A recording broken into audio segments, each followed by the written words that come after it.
Hey guys, what's going on? My name is Chris Hawkes, and this is Your Best Life Defined. Well, let's go ahead and get started on this thing.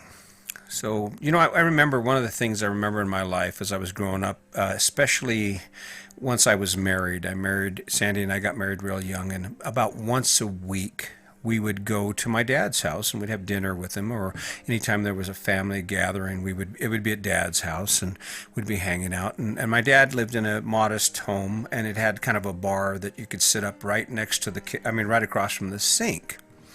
I remember we'd be sitting there, and my mom would get up and she'd start doing dishes, and it wasn't long before my dad would excuse himself from the table, and he would go over and grab a dish towel, or he'd bump her out of the way, and he'd start washing dishes.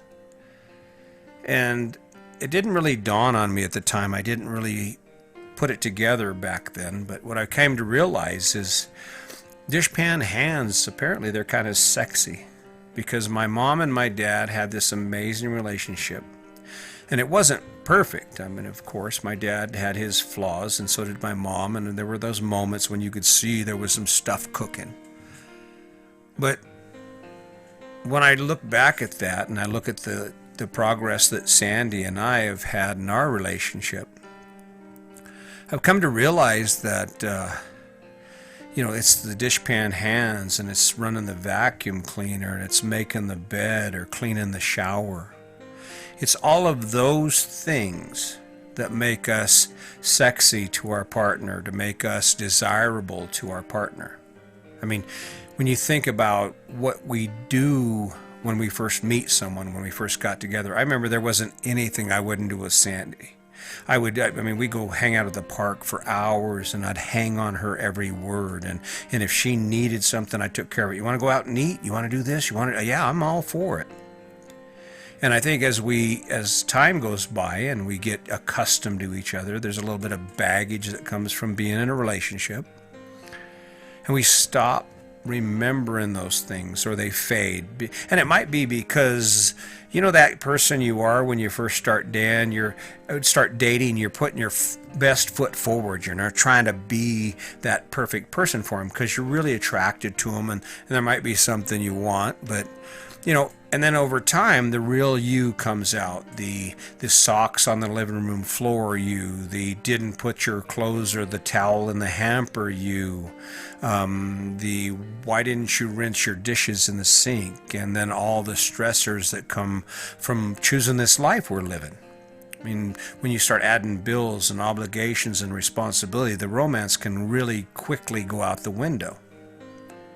And if you want to get that romance back, get some dishpan hands. And that's just a metaphor. It's a metaphor for the idea that I'm a firm believer that relationships are built on three sides. There's the me, there's the her, and then there's the us.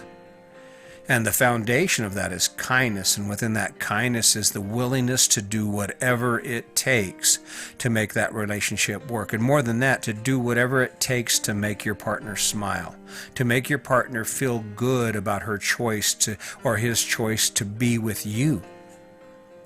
See, it doesn't make much sense for you to get in a relationship and then you and the person you're with is just basically another child you have to take care of, another thing you have to do. When you talk about living your best life is just that. It's about waking up every day knowing that everything in your life fits who you are and what you love. Okay?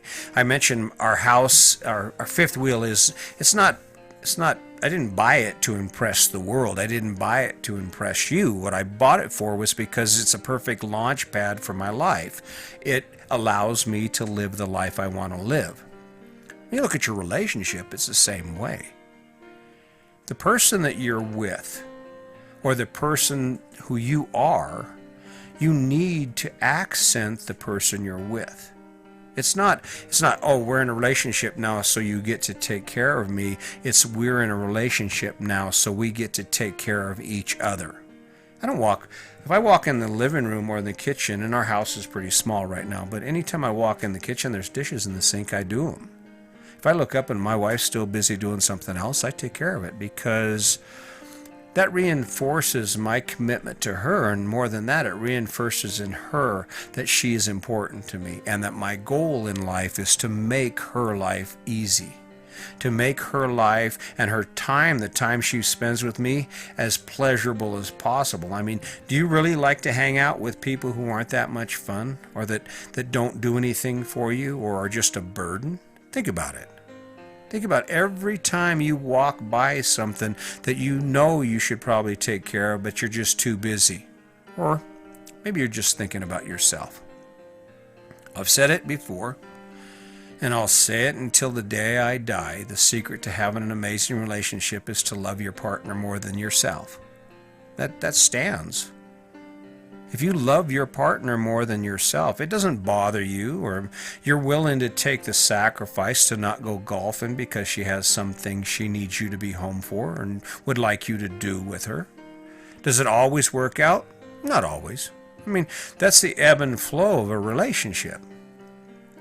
But if you practice it, and if nothing else, if you look at your partner with kindness and empathy and compassion, it is easy. I don't want my wife to struggle. I don't want my wife to wake up worried about things that I should be taking care of, but I just refuse to because it's not on my list. It's not my priority. If she says it, well, then we probably need to do it. And it's not a matter of loving it or me enjoying it. It's a matter of my wife asks something of me, or she needs something of me. And I definitely don't want her to figure out that I'm not as great as she thinks I am. I mean, I'm the lucky one here. And she probably says the same thing. I don't know. And what's tragic is that we get in these relationships, and first of all, I don't believe that any of us have the skills to actually be in a relationship. Very few of us actually have the ability just to transition from being that single, free, spirited, do whatever you want person to now I'm a partner in a relationship, and my decisions are no longer my own. They're mine, but there's accountability. And I think our failure is that we expect that just because we know how to love and we enjoy the experience of a relationship, that we have the skills to be good at it. And truly we don't. Those are developed skills. But I can tell you, it can start with kindness. It starts with waking up every day, being willing to do whatever it takes, not because they ask, because you love them. Because you're committed to showing up and being your best self. And in that is some accountability. I mean, what can my wife say to me about the things I do? Am I compromising our relationship for this podcast? No. In fact, what's interesting about this is she's watched me evolve in a lot of things, and this is one of those evolution things where I'm trying to be better at something I'm doing, and because I spend more time doing the things for her, and I spend that time taking care of her and supporting her in the things that she's doing, in turn, what do I get? She tells me, you got to get your podcast done. You need more time? She's all in with me, not because she respects or appreciates what I'm doing as far as the message, because she loves me because I take care of her. Relationships aren't easy. But I've been married 39 and a half years. If there was anyone who could tell you anything about what makes a great relationship, I might be that guy. Because I've lived it. I've lived it. We were kids when we got married, and we struggled a lot. And it was only after I realized that I could be a better person. I can be better not only for myself, but for my wife. And in a relationship, I am not the center of my universe. She is. Now there's a downside to this when you actually figure it out, when you actually break that threshold where you'll go months without cross words or some debate about whose job it is to do what. And the burden is that once you get to that point, you truly start appreciating the person you're with, the person you love. All of a sudden it gets kind of scary because it's going to end. It's going to end, and it's kind of a double-edged sword because There's a part of you that, I mean, you just revel in the relationship you have and the love you share and the life you live together and the excitement of new goals and just the banter that comes with mutual respect and consideration. But when you love someone that much, all of a sudden the reality comes into play where you realize there's going to come a time when you have to say goodbye. And you know, that's the only downside. And it's inspiring in a way. I don't ever want to face that and not know that I wasn't the best person I could be for my wife. Are you being that person?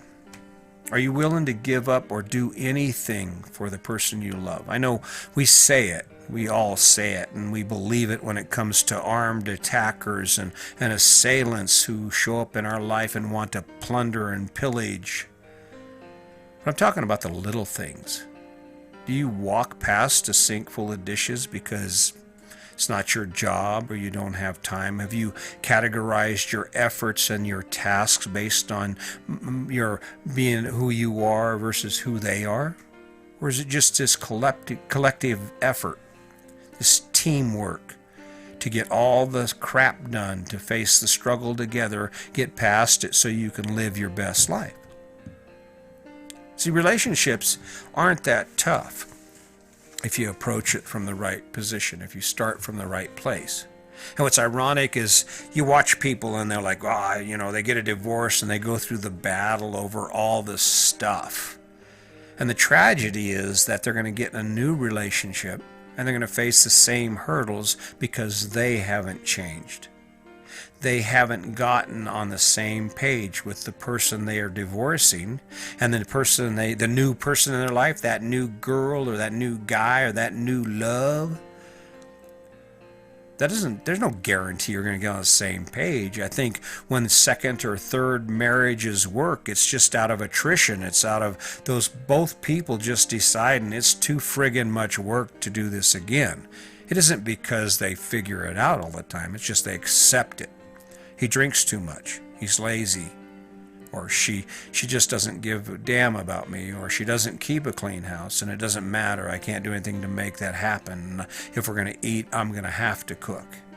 Kind of a sad thing, really. Kind of a sad thing. I think we have to learn to play. In order for us to learn to play together, we have to gain that trust.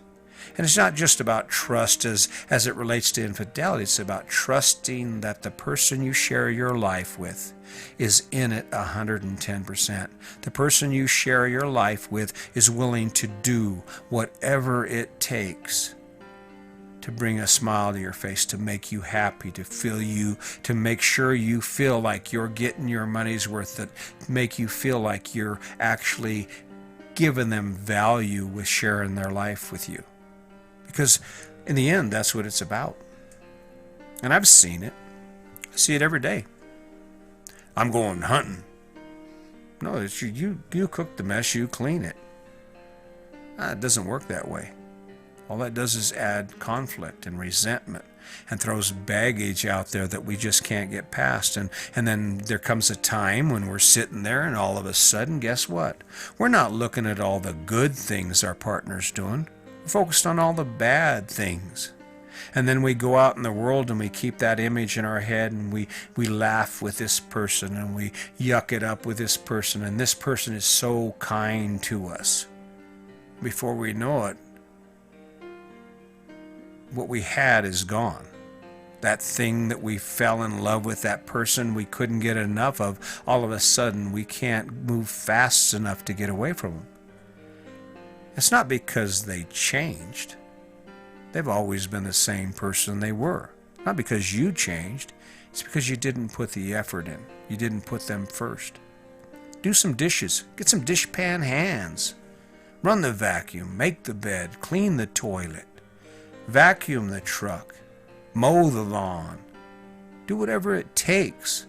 Do more than it takes. Show up every day and be the best person you can be for the person you love. And I guarantee you they will never complain about you doing too much for them, about you loving them too much. It's easy for me. Hasn't always been that way, but it definitely is working. And it's working well. So anyway, just so you know, I just want to let you know that I'm still here, still hanging in there, not giving up on you, not giving up on me. I enjoy what I'm doing. I'm starting to get into my groove here. It doesn't really matter anymore. If you're not ready for this, you're not going to like what I have to say.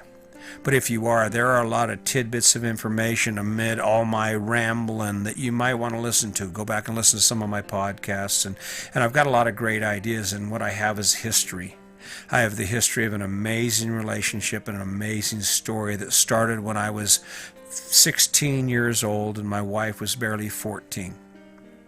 And because we figured it out and we stuck to it and we remained committed to each other, and we worked through the rocky times and the tough times when we didn't think it was going to go, and we just kept hanging on, we got to where we are now.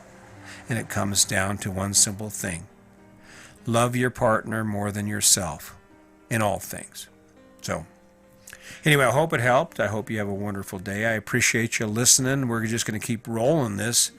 Like I said, I'm not doing this for me. I'm doing it for you. I'm doing it because I don't want to miss out on the opportunity to share my story and share what I've learned. Because there's a chance that someone out there, one of you, is ready. You're ready for something better. Why not start living your best life? All right. Until next time, just remember, today's your day. Make it a good one.